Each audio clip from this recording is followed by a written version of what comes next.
Welcome to my channel. Hi friends, ಎಲ್ಲರೂ ಹೇಗಿದ್ದೀರಾ? ನಾನು ನಿಮ್ಮ ಪ್ರೀತಿಯ ಶಿಲ್ಪಾ ಶುಭಾಷಿಣಿ. ಇವತ್ತು ಕೆಲವೊಂದು ಸೂಪರ್ ಟಿಪ್ಸ್ಗಳನ್ನ ನಿಮ್ಮ ಜೊತೆ ಶೇರ್ ಮಾಡ್ಕೋತಿದ್ದೀನಿ. ಹೊಸದಾಗಿ ಯಾರೆಲ್ಲ ನನ್ನ ಚಾನಲ್ನ ನೋಡ್ತಾ ಇದ್ದೀರಾ, ಪ್ಲೀಸ್ ರಿಕ್ವೆಸ್ಟ್ ಮಾಡ್ಕೋತೀನಿ, ನನ್ನ ಚಾನಲ್ನ ಸಬ್ಸ್ಕ್ರೈಬ್ ಮಾಡಿಕೊಂಡು ನನಗೆ ಸಪೋರ್ಟ್ ಮಾಡಿ.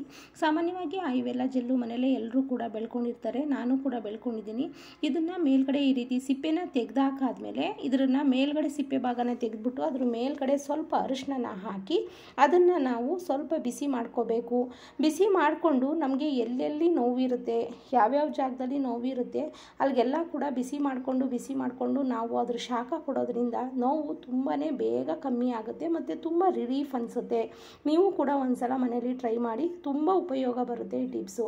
ನೋಡಿ, ಈ ರೀತಿ ನಮ್ಗೆ ಎಲ್ಲೆಲ್ಲಿ ನೋವಿರುತ್ತೆ ಆ ಜಾಗಕ್ಕೆಲ್ಲ ಈ ರೀತಿ ಅದನ್ನು ಶಾಖ ಕೊಡ್ತಾ ಇರಬೇಕು. ಅದನ್ನು ಸ್ವಲ್ಪ ಬಿಸಿ ಮಾಡಿಕೊಂಡು ನೀವು ಶಾಖ ಕೊಡ್ತಾ ಇರಿ. ನೆಕ್ಸ್ಟ್ ಟಿಪ್ ಯಾವುದಪ್ಪ ಅಂದರೆ, ಸಾಮಾನ್ಯವಾಗಿ ಮನೆಗಳಲ್ಲಿ ಮಕ್ಕಳು ಪ್ರಾಜೆಕ್ಟ್ ವರ್ಕ್ ಮಾಡಬೇಕಾದ್ರೆ ಈ ರೀತಿ ಗಮ್ಮೆಲ್ಲ ಹಾಕಿ ನಾವು ಕೈಯೆಲ್ಲ ಕೂಡ ಅಂಟ್ಕೋತಾ ಇರುತ್ತೆ, ಅವಾಗ ತಕ್ಷಣ ತೊಳೆಯೋಕ್ಕಾಗಲ್ಲ.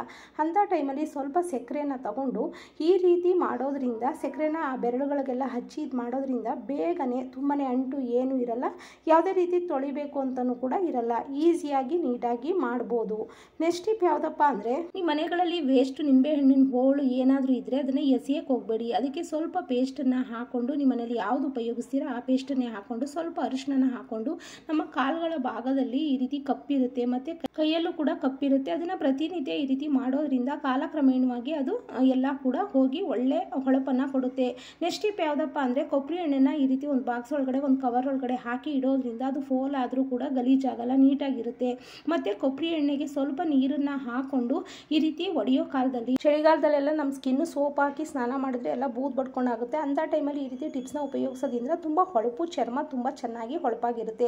ನೆಕ್ಸ್ಟ್ ಟಿಪ್ ಯಾವುದಪ್ಪ ಅಂದರೆ, ಕುಕ್ಕರ್ಗೆ ಸ್ವಲ್ಪ ಈ ಥರ ಎಣ್ಣೆನ ಹಾಕಿ ಅನ್ನ ಮಾಡೋದ್ರಿಂದ ಅನ್ನ ಉದುರುದ್ರಾಗಿ ತುಂಬ ಚೆನ್ನಾಗಿರುತ್ತೆ.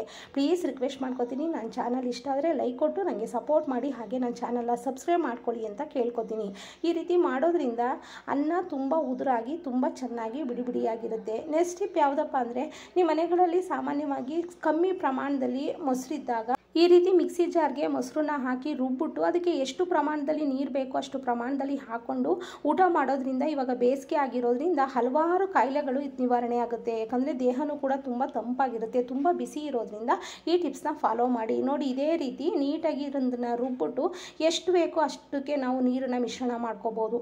ಅದೇ ರೀತಿ 1 ಲೋಟ ಮಜ್ಜಿಗೆಗೆ ಸ್ವಲ್ಪ ಮೆಂತ್ಯ ಕಾಳುಗಳನ್ನ ಹಾಕಿ ಒಂದು 5 ಅವರ್ ಅದನ್ನು ಉಣಿಸ್ಬಿಟ್ಟು ಕುಡಿಯೋದ್ರಿಂದ ನಾವು ಯಾವಾಗಲೂ ಬೇಗ ಪಿರಿಯಡ್ ಏನಾದ್ರು ಆಗ್ಬಿಟ್ರೆ, ಯಾವುದಾದ್ರು ಫಂಕ್ಷನ್ ಇದ್ದಾಗ ಲೇಟಾಗಿ ಆಗಬೇಕು ಅಂದಾಗ ಈ ರೀತಿ ನೀರನ್ನು ಪ್ರತಿನಿತ್ಯ ಕುಡಿಯೋದ್ರಿಂದ ಅದು ಲೇಟಾಗಿ ಪಿರಿಯಡ್ಸ್ ಆಗುತ್ತೆ. ಯಾಕಂದರೆ ಟ್ಯಾಬ್ಲೆಟ್ಗಳನ್ನ ತಗೊಳ್ಳೋದ್ರಿಂದ ಸೈಡ್ ಎಫೆಕ್ಟ್ ಆಗೋ ಚಾನ್ಸಸ್ ಇರುತ್ತೆ, ಆದರೆ ಇದನ್ನು ಮನೆ ಮದ್ದೇ ಮಾಡ್ಕೊಳ್ಳೋದ್ರಿಂದ ಯಾವುದೇ ರೀತಿ ಸೈಡ್ ಎಫೆಕ್ಟ್ ಆಗಲ್ಲ. ಈ ವಿಡಿಯೋ ಇಷ್ಟ ಆಗಿದ್ರೆ ಲೈಕ್ ಕೊಡಿ. Thank you so much.